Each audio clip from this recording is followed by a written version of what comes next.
Hi, everybody. Hello, everyone. Welcome to day 385 of self-quarantining.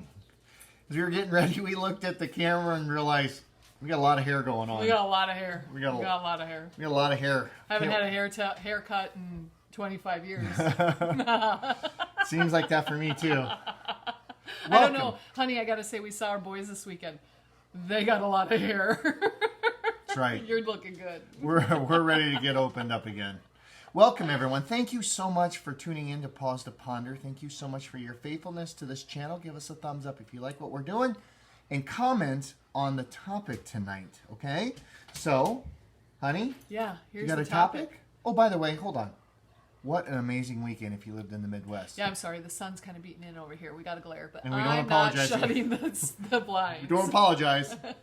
Welcome, everyone. Thank you. Go ahead. Give us the topic tonight. Yeah, by the way, I'm Kathy, not Honey. I'm Kathy. This is John. And our topic of the evening is, what's the title of your book? What's the title of your book? Yes, what's the title of your book? Okay, so I'm going to go in a lot of different areas, but the first one I want to ask is, what's the title of your book? Title of my book is going to be, what does it mean? And it will be substituted by multiple words. I have a little bit of a reading comprehension challenge. I've always had it. And sometimes when people say things, I don't get it. So throughout life, I've gotten it for certain words, like integrity or sisters. There's a good word. I don't have a sister. But the way I define sisterhood, so those of you that have sisters, let me know if this is true. The way I define sisterhood is someone that you can hate more than love, but always forgive and love even more. And I don't get that. I don't get that at all, because if you offend me, I mean, sisters are mean, flat out mean to each other, and they'll be like BFFs tomorrow. If you offend me, I'm done with you forever. So, the sisterly thing, see, there's just more stories to that. But that's the example of words that I've learned definitions for that aren't in the dictionary.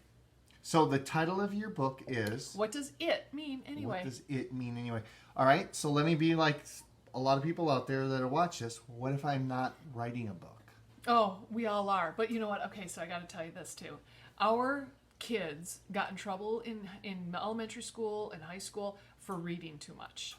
Like, they would keep the books underneath their desks. What a good problem, While right? they're doing homework, they're actually reading their books, okay? So then, when the kids were really little, Jordan's the oldest. He's 5 years older than Cassie. And then, so there's Jake in between. Jordan has always been a storyteller. And I'm on his case. Even this weekend, I said, so when are you writing your book? And when they were younger, Jake would be just enthralled by these stories, and Jordan would be telling. But then so you gotta picture this. Let's picture this. You like gotta a picture 10-year-old, like a 10-year-old just telling stories, and these are just unbelievable, imaginative stories. Yeah. And then a 10-year-old telling a story, and then you have a 7-year-old who's just fixated, hanging on every word. He's riveted to the story. And it never failed. In the middle of a story, Jordan would be distracted or whatever. Mom would tell him to do something. And Jake was patient. He would allow it to happen. But then when everything was settled again and Jordan would sit down again, he'd say, okay, continue.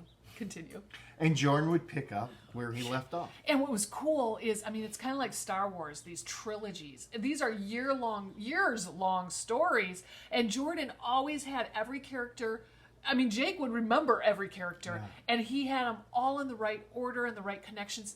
They're amazing, and Jordan is still an amazing writer, amazing storyteller, and so is Jake, and so is Cass.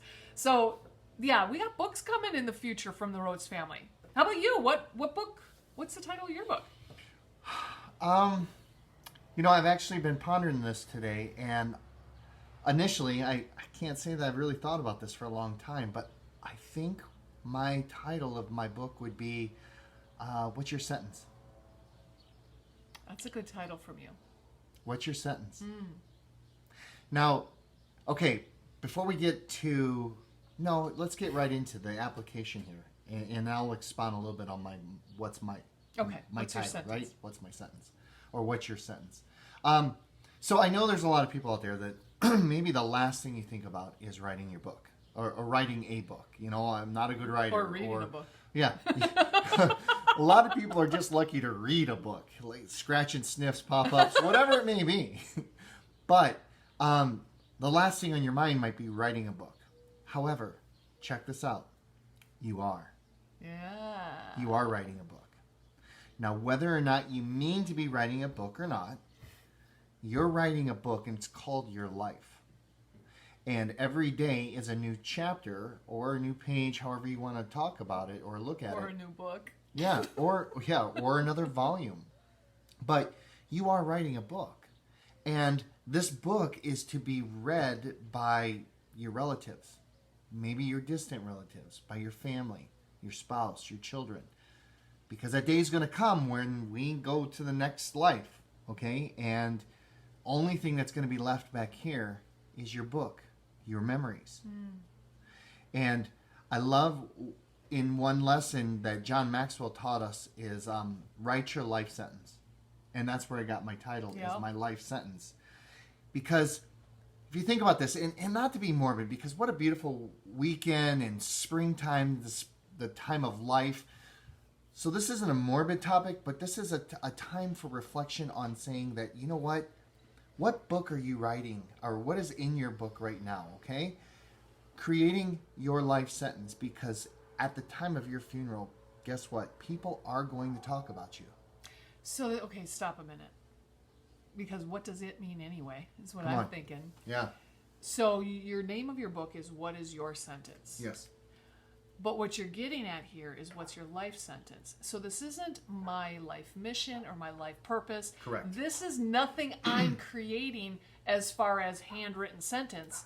This is what people are going to say about me at my funeral. Yes. So you're writing a metaphorical so my book. life is going to create that sentence based on Exactly. how they have seen me. Thank you. Yes, absolutely. You see my book coming too, because I didn't get that when you just gave me the title. You got to like define things a little more.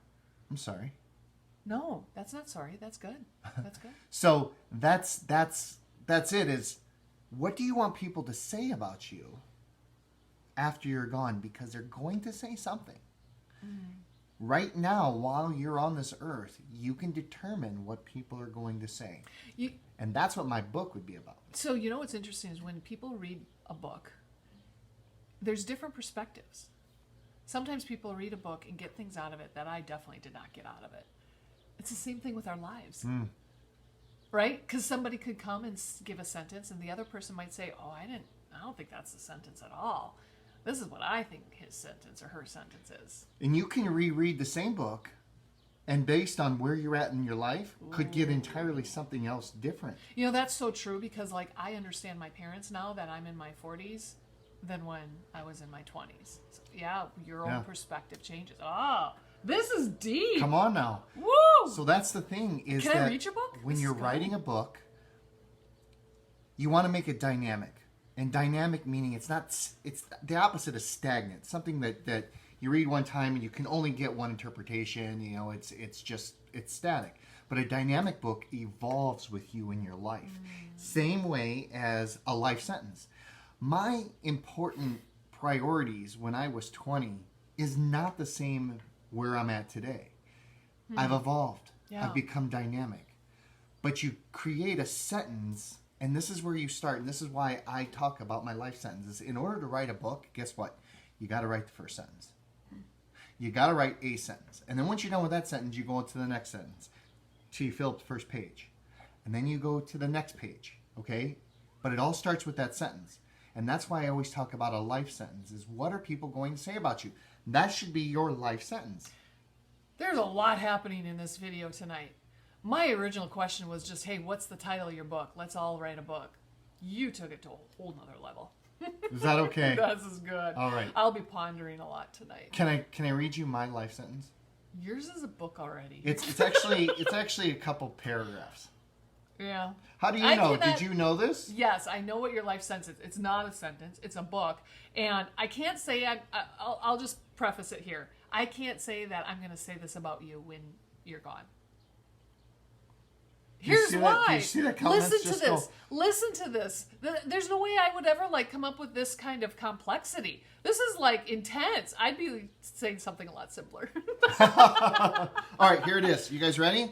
I'm going to be a little bit transparent and kind of show a little bit of myself inside here. And you know what? You guys can comment here and how you think this compares to how you know John. I'm scared now. I don't even Come on, really want to read read it. this Okay, now. go. Let's All right. go. I'll read it. This is the true joy of life, the being used for a purpose recognized by yourself as a mighty one. The being a force of nature instead of a feverish, selfish little cod with ailments and grievances, complaining that the world will not devote itself to making you happy. Look, I got goosebumps. Did you write this? I got goosebumps. Did you write this? Sure. You didn't write this. I am of the opinion that my life belongs to the whole community. As long as I live, it's a privilege to do for it whatever I can. I want to be thoroughly used up when I die. For the harder I work, the more I live. I rejoice in life for its own sake, because life is no brief candle to me.